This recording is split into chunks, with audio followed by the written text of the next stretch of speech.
Hello everyone, Jaspreet here. Welcome to my channel Computer Gyan. Subject is Computer System Organization and Architecture, and the chapter 7 is Arithmetic, Logic and Shift.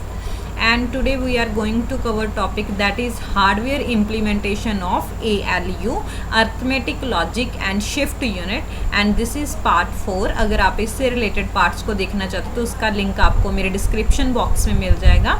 तो start करते हैं. तो सबसे पहले क्या है, the arithmetic logic and shift circuit introduce in previous section can be combined into one ALU with common selection variable. देखो इसमें क्या है, पहले हमने सिंगल किया था अर्थमेटिक, लॉजिक और शिफ्ट सर्किट, बट जो आज का टॉपिक है इसमें हम इन सबको कंबाइन करके, ठीक है, मतलब कि कॉमन सिलेक्शन वेरिएबल लेकर हम इसे इम्प्लीमेंट कर रहे हैं. इसमें ना तो सिंगल अर्थमेटिक है, ना लॉजिक है, ना शिफ्ट है, तो तीनों का कॉम्बिनेशन है इसमें. द सबस्क्रिप्ट आई, हम आई जो सबस्क्रिप्ट है डिजाइनेट्स टिपिकल स्टेजेस, तो जो स्टेजेस हैं उनके लिए हमने आई यूज़ किया है. Input AI and BI are apply to both the arithmetic and logic unit. तो जो AI इनपुट है हमारे पास और BI है, ये दोनों जो अर्थमेटिक और लॉजिक यूनिट दोनों पर हम अप्लाई कर रहे हैं.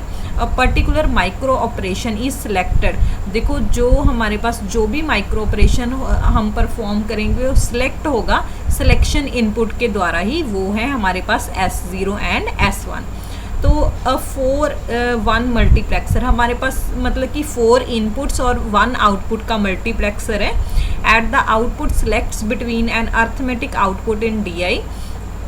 तो जो आउटपुट्स हैं वो अर्थमेटिक आउटपुट जो होगी वो DI होगी और जो लॉजिक आउटपुट होगी वो FI होगी. ठीक है, इन दोनों के इन बिटवीन हम मल्टीप्लेक्सर को इंसर्ट कर रहे हैं. तो उसके बाद क्या है, पहले मैं आपको एक बार डायग्राम दिखा दूं, फिर मैं आपको समझाती हूँ. जैसे ये देखो, ये हमारे पास कंट्रोल यूनिट है, सेलेक्ट लाइंस हैं. ठीक है, तो ये S0 और S1 दोनों अर्थमेटिक सर्किट और जो हमारे पास है लॉजिक सर्किट दोनों के साथ कंबाइन है. देखो S1 और S0, और जो S2 और S3 है वो जो हमारा मल्टीप्लेक्सर है उसके साथ अटैच है. ठीक है, S1 और S0 दोनों जो सिलेक्ट लाइंस हैं वो अर्थमेटिक लॉजिक अर्थमेटिक सर्किट और लॉजिक यूनिट दोनों के साथ है. ठीक है, और जो हमारे पास हम बोल रहे थे कि AI और BI ये इनपुट दोनों को दी जा रही है. देखो इसको भी दी जा रही है अर्थमेटिक सर्किट को, और जो लॉजिक सर्किट है इसको भी दी जा रही है. ठीक है, और जो आउटपुट्स आ रही हैं वो बोल रहे थे हम कि जो अर्थमेटिक सर्किट है उसकी आउटपुट DI है जो मल्टीप्लेक्सर को दी जा रही है, और जो लॉजिक सर्किट है उसकी आउटपुट जो आएगी वो FI है जो भी मल्टीप्लेक्सर को दी जा रही है. तो मल्टीप्लेक्सर में जो होंगी 2 इनपुट वो तो एक DI इक्वल्स टू ही हो जाएगी I0, जो भी अर्थमेटिक सर्किट की आउटपुट होगी वो इसकी इनपुट बन जाएगी I0 में, और जो लॉजिक सर्किट की हमारे पास आउटपुट आएगी FI वो बन जाएगी इसकी इनपुट I1 बन जाएगी.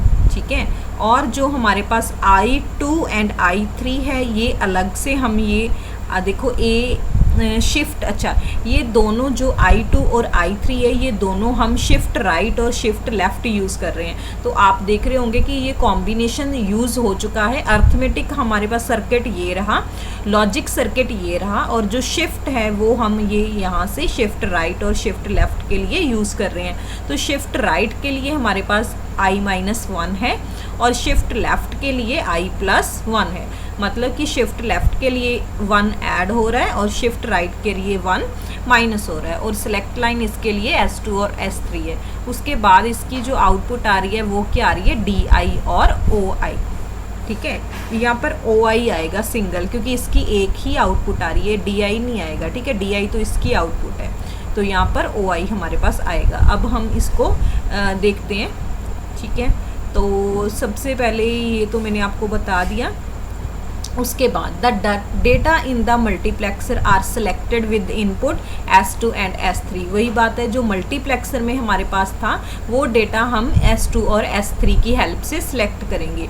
The other 2 data input to the multiplexer receive inputs AI-1 for the shift right operation and I+1 shift left operation. तो जो दो उसकी इनपुट्स हैं डेटा इनपुट मल्टीप्लेक्सर की वो शिफ्ट राइट और शिफ्ट लेफ्ट ऑपरेशन ऑपरेशन से रिसीव की जा रही हैं। The one stage of circuit provide 8 arithmetic, जो एक स्टेज है हमारे पास वो हमारे पास 8 अर्थमेटिक और 4 लॉजिक और 2 शिफ्ट ऑपरेशन जो है वो परफॉर्म कर रही है। ठीक है, 8 हमारे पास अर्थमेटिक होंगे और 4 लॉजिक होंगे और 2 शिफ्ट ऑपरेशंस होंगे। ठीक है, a particular operation is selected with the select input, जो भी हमारे पास ऑपरेशन होगा वो इन जो हमारे पास 4 हैं इनकी हेल्प से सिलेक्ट किया जाएगा from control unit and input carry C in, और हम एक इनपुट कैरी ले रहे हैं सी इन। ठीक है, the input carry C in is used in arithmetic operation only, जो कैरी हम सी इन यूज़ कर रहे हैं ये ओनली जो अर्थमेटिक हमारा सर्किट था उसमें यूज़ किया जा रहा है। ठीक है, तो ये देखो ये रहा सी आई, तो ये कैरी हम सिर्फ इसके लिए यूज़ कर रहे हैं, ये सी आई प्लस 1 हो रहा है कैरी। ठीक है, कैरी की हम जो कैरी इंक्रीमेंट हो रहा है, तो कैरी सिर्फ हम इसमें अर्थमेटिक सर्किट में ही यूज़ कर रहे हैं। तो उसके बाद हम जो है सर्किट ऑपरेशन की डिस्क्रिप्शन है इसमें, तो सबसे पहले है कि अगर हमारे पास S3 S2 दोनों ज़ीरो होंगे, तो ये देखो, तो जब हमारे पास S2 S3 ये दोनों 0 0 होंगे, तो 0 0 होंगे तो क्या होगा, तो उसमें output from one stage of arithmetic circuit goes to I0 input of 4 1 multiplexer and resultant output OI is same as that of the output DI of the arithmetic circuit. The output of arithmetic circuit depend upon the selection input S1 और S0 applied। अब ये सारा मैं आपको समझाती हूँ। देखो क्या है, जब भी हमारे पास S2 और S3 दोनों 0 0 होंगे, तो जो इसकी हमारे पास आउटपुट आएगी वो यहाँ से आएगी DI अर्थमेटिक से आएगी, और जो भी ये DI आएगी डायरेक्ट वही इसकी आउटपुट बन जाएगी। ठीक है, DI ही डायरेक्ट इसकी आउटपुट बनेगी जब S3 और S2 दोनों 0 होंगे। उसके बाद हमारे पास है कि अगर हमारे पास S3 और S2 0 1 हो, ठीक है, अगर हमारे पास S3 S2 0 1 होंगे तो आउटपुट जो है वो logic circuit to I1 input multiplexer resultant output OI is same as the output of F5 of the logic circuit. The output depend upon selection input. Okay, तो ये देखो यहाँ पर ये देखो, तो अगर हम बोल रहे थे पहले कि दोनों 0 0 है, तो हमारे पास जो है आउटपुट डायरेक्ट DI ही हमारे पास आ जाएगी। और अगर हमारे पास 0 1 था, ठीक है, नेक्स्ट हमारे पास क्या था, ये 0 1 है। जब 0 1 होगा तो क्या होगा, तो 0 1 होगा तो जो लॉजिक सर्किट की आउटपुट है F5 वो I1 को जाएगी एज अ इनपुट, और वो हमारे पास OI एज अ आउटपुट यहाँ से आ जाएगी। ठीक है, तो ये हमारा इन दोनों में बताया जा रहा है।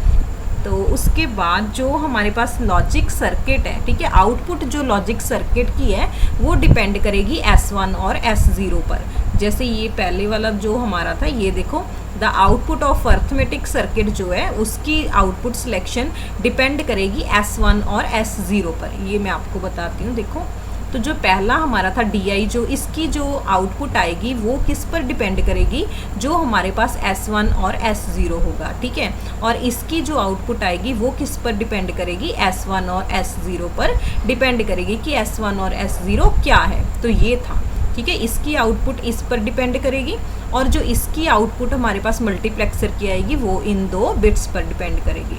उसके बाद हमारे पास है, अगर हमारे पास ये 1 0 होता है, ठीक है, अगर S3 1 है और S2 0 है, तो आउटपुट हमारी क्या है, combinational shifter circuit goes to I2 input of the 4 into multiplexer resultant OI shift right AI minus input. तो ये देखो क्या बोल रहे हैं, जैसे अब हमारे पास अगर ये हमारे पास 1 0 है, ठीक है, तो क्या होगा, तो हमारी जो I2 है, ठीक है, ये वाली I2, तो वो जो शिफ्ट राइट है वो इसे इनपुट चली जाएगी, वही हमारी क्या बन जाएगी, आउटपुट बनेगी। तो ये था। उसके बाद हमारे पास है फोर्थ है हमारे पास, अगर ये दोनों 1 1 होंगे, S3 और S2 दोनों 1 1 है, the output from one stage of combinational shifter circuit क्या होगी, वो I3 जो उसकी आउटपुट होगी वो इसकी इनपुट बन जाएगी मल्टीप्लेक्सर की, और आउटपुट OI शिफ्ट लेफ्ट, और वो शिफ्ट लेफ्ट हो जाएगा जो उसकी आउटपुट आएगी। ठीक है, तो ये चारों का, तो इन चारों का मैं आपको बता चुकी हूँ। जैसे ये देखो, तो मैं एक बार फिर से समझा देती हूँ। अगर ये 0 0 होगा तो हमारी जो आउटपुट आएगी वो क्या आएगी, जो DI की आउटपुट आएगी डायरेक्ट वो इसकी इनपुट बन जाएगी और हमारे पास DI यहाँ पर आ जाएगा। ठीक है, वो एज इट इज़ ही DI आउटपुट आ जाएगी। अगर ये होगा 0 1 होगा तो ये वाली जो आउटपुट है Fi वो डायरेक्ट हमारी I1 बन जाएगी और वही हमारी आउटपुट बन जाएगी। और अगर ये है 1 0, S3 और S2 1 0 है तो हमारे पास जो शिफ्ट लेफ्ट है वो जाएगा। ठीक है, I2 में। और अगर दोनों 1 1 है हमारे पास तो जो हमारा शिफ्ट लेफ्ट है I+1 वाला वो क्या हो जाएगा, इसमें I3 में चला जाएगा और वो शिफ्ट लेफ्ट हो जाएगा। तो ये हमारा जो ऑपरेशन था, ठीक है, वो था। तो उसके बाद हम देखते हैं, similarly the circuit must be repeated n times for any n bit ALU। जितना भी हमारे पास जितने बिट ALU होगा उतने टाइम मतलब क्या होगा, वो रिपीट होगा। ठीक है, the output carry CI+1 of a given arithmetic stage must be connected to the input carry CI of the next stage in the sequence. तो जो I+1 है वो जो CI है उसके साथ कनेक्टेड होगा। जो भी हमारा कैरी होगा वो एक इंक्रीमेंट होगा। The input carry to the first stage is the input carry C in which provides selection variable for arithmetic operation। तो जो फर्स्ट स्टेज में हमारे पास इनपुट कैरी होगा वो जो है अर्थमेटिक ऑपरेशंस में जो वेरिएबल है उनको सिलेक्शन करने के लिए हम यूज़ करेंगे। तो ये हमारे पास एक फंक्शन टेबल है। देखो ये हमारे पास चारों हैं, S3 और S2। ये 0 0 वाला कॉम्बिनेशन है पहले हमारे पास। ठीक है, तो देखो ये सारा हमारा 0 0 वाला कॉम्बिनेशन है। तो जब भी हमारे पास 0 0 होगा दोनों में तो हमारे पास अर्थमेटिक ऑपरेशंस परफॉर्म्ड होंगे। और स्टार्टिंग में मैंने आपको बताया था कि हम 8 अर्थमेटिक ऑपरेटर यूज़ करेंगे और 0 1 है। देखो 0 1 ये 4 टाइम है, तो 4 टाइम हमारा जो है वो लॉजिक ऑपरेशंस है और एक टाइम एक ही हमारा शिफ्ट है। देखो 2 है, एक ये वाला शिफ्ट हो गया, एक ये वाला। 1 0 पर हमारा शिफ्ट राइट है और 1 1 पर शिफ्ट लेफ्ट है। यहाँ पर बाय मिस्टेक लिखा गया, यहाँ पर हमारा शिफ्ट लेफ्ट आएगा। ठीक है, यहाँ पर भी शिफ्ट लेफ्ट लिखा जाएगा। तो एक शिफ्ट राइट है, एक शिफ्ट लेफ्ट है। तो ये हमारे दोनों शिफ्ट राइट लेफ्ट थे। और जो हमारा ये है इसमें हमने पहले मैं आपको बताया था कि अर्थमेटिक और लॉजिक दोनों में जो है वो जो उसकी आउटपुट आएगी वो इन दोनों पर डिपेंड कर रही है। तो ये आ गया। ठीक है, और अर्थमेटिक यहाँ पर कंप्लीट होता है। अर्थमेटिक में हमारे पास सी इन भी यूज़ होगा। ठीक है, तो पहला इसमें ऐड ऑपरेशन है, फिर ऐड विद कैरी है। 8 ऑपरेशन याद कर लो कि बाइनरी बोल रही हूँ। अर्थमेटिक के कौन कौन से हैं, एक है सब्ट्रैक्ट विद बोरो, एक है only subtract, transfer AI, increment, decrement. ठीक है, ये और हमारा ट्रांसफ़र AI। तो यहाँ तक हमारे पास जो है क्या है, हमारे 8 ऑपरेशंस हो गए। उसके बाद ये लॉजिक वाले हैं। लॉजिक में एंड आ जाएगा, और आ जाएगा, एक्सॉर और कॉम्प्लीमेंट। 4 हमारे इसके ऑपरेशंस हैं और 2 हमारे जो हैं वो लॉजिक के हैं, शिफ्ट लेफ्ट और शिफ्ट राइट। तो ये आज का हमारा टॉपिक कंप्लीट होता है। तो हमारा चैप्टर 7 कंप्लीट हो गया। अगर आपको कोई भी डाउट है तो आप कमेंट सेशन में मुझे पूछ सकते हो। Thanks for watching. अगर आपको वीडियो पसंद आई है तो आप इसे लाइक और शेयर ज़रूर करें। और अगर आपने मेरे चैनल को सब्सक्राइब नहीं किया तो आप इसे अभी सब्सक्राइब कर लें।